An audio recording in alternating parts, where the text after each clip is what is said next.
Welcome to The Good Ride. I'm James Beastie. This is the Jones Flagship 2025. It's been a while since we reviewed this. The Ultra Flagship changed to the Flagship Pro, so I thought it was time to do a nice little upgrade and to have this to compare against the Flagship Pro. I used this with my Union Atlas and Ride Deadbolts, got some powder to some groomers, compared it against the Flagship Pro a lot, but also compared it against the United Shapes Cadet and Stranda Descender, two somewhat similar boards. As far as sizing goes, this 161 fits me really well. It feels really good for my size 9 boots and handles my weight really well. In the past with older models, I've rode and owned the 164, and that fits me really well too. Now let's talk snowboard dating app, some things that'll make you want to swipe right. They have setback inserts for powder. The spoon nose and tail create an amazing turning experience in powder and soft snow. This has pretty competent grip in hard snow. And this is a board that can charge, but still forgive. Some things that'll make you want to swipe left with this Flagship. I wish it had a little more camber going on. The reference stance is very wide, and so are the setback inserts. When it comes to shape, this is tapered and directional, just like the Flagship Pro. When on reference stance, you feel very centered on board. When set all the way back, it does feel a little more directional and surfy, so you have some versatility here. When it comes to the camber profile, you can see there isn't a lot of camber here. In comparison to boards like the United Shapes Cadet or even the Stratos, you get a lot more camber with boards like this. Even the Stranda Descender has a good bit more camber.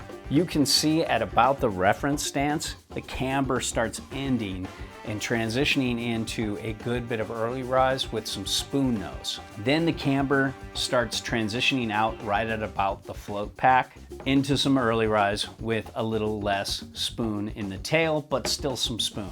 And Jones does a pretty good job of not letting the spoon technology bleed too much into the side cut. And for the most part, it won't feel washy. While there isn't a lot of camber, it is very forgiving. It's very easy to skid a turn. And it's a great board for those who are still more advanced to expert, want to go big, and don't want a technical board that's more catchy to hold them back.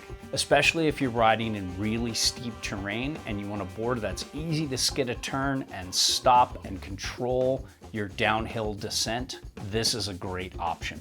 When it comes to grip, I love Jones's disrupted side cut. It's very competent in hard snow. Sometimes it can feel a touch washy, but if you center weight it, it'll do a pretty good job. Let's take a look at the Jones Flagship Flex.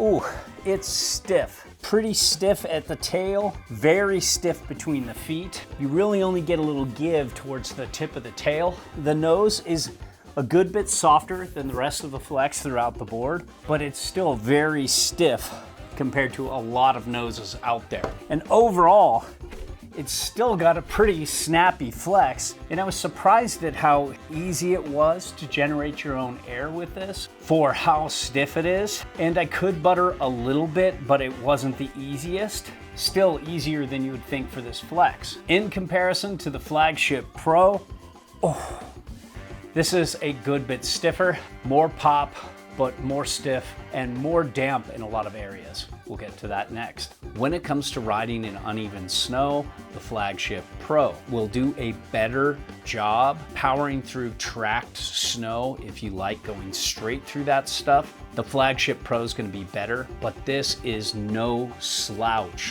whatsoever and better than most free ride boards out there for soft, uneven snow. In softer micro bumpy and hard micro bumpy snow, this did better than the Flagship Pro just because it's less stiff. It was able to absorb that and not give you that jarring little pop that sometimes stiffer boards like the Flagship Pro can. I felt like the Stranda Descender was close to this and the Cadet was a little less, but I did like that mellower flex of the Cadet for my particular style of riding because I'm not hammering through stuff, I'm turning through it. When it comes to pointing this, Yes, the Flagship Pro is faster, but this is still faster than most. For me personally, this is still more than I need.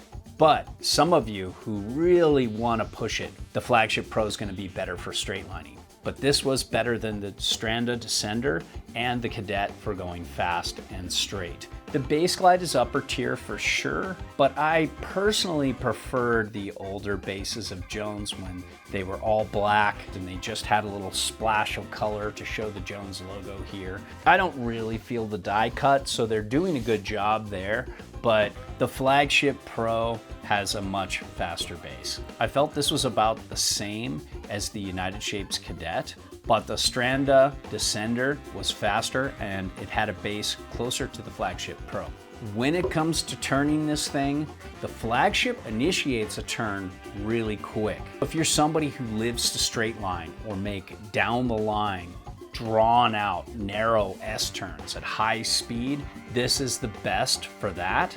But if you want to mellow it out and across the groomer carve, it's much easier to do than you would think for this side cut radius. A lot of boards that have a similar side cut radius don't turn across the groomer as easy as this one does. I did experience a lot more spring and drive out of the turn with the Cadet and the Descender. They have more camber, and I felt like even the Stratos, even though it's a chattery mess for me, it did a much better job springing out of a turn. And all those boards have a more turny side cut. So if you're more like me, you like to turn more than you like to straight line, I'd take a look at those. When it comes to powder float, you have these setback inserts. They're really far apart though, and it comes at a 22.75 inch stance width. You have to use full-size discs. Do not get this board if you have mini disc bindings. And if you can set it all the way back with a 22.75 inch stance width, you can get 4.75 inches back from center of board. And that's really good setback directional float for a free ride board. Then you factor in this early rise. The spoon nose and tail make the turning experience so much better in powder. I do really wish they took this whole insert pack right here and just set it back about an inch. That would not only give you more directional float, but it would also work better with the stance width of most people that are going to ride this board. But as it stands, I love how this board transforms. When set all the way back, this offers a much more slashy, turny, surfy experience than you would think for a board like this, and I really like it. The Stratos is way better for being turny, slashy, and surfy, and so is the Cadet, but this is very good. The Descender had a similar feel to this, but just not as slashy and surfy because it doesn't have those setback inserts. This is a great steep angle powder board, but it wasn't bad in medium to low angle terrain either when set all the way back. I can ride this switch pretty well, and this is a great board for getting big air off technical shit. And overall, I like the shape, I like the side cut, I like the overall design of the Stratos better, but it just chatters too much. I've always liked the Flagship, even though it's not really my style of ride. I'm not a big mountain straight liner, but this has so much versatility and so much appeal to riders of all styles and ability levels that I find myself recommending this a lot.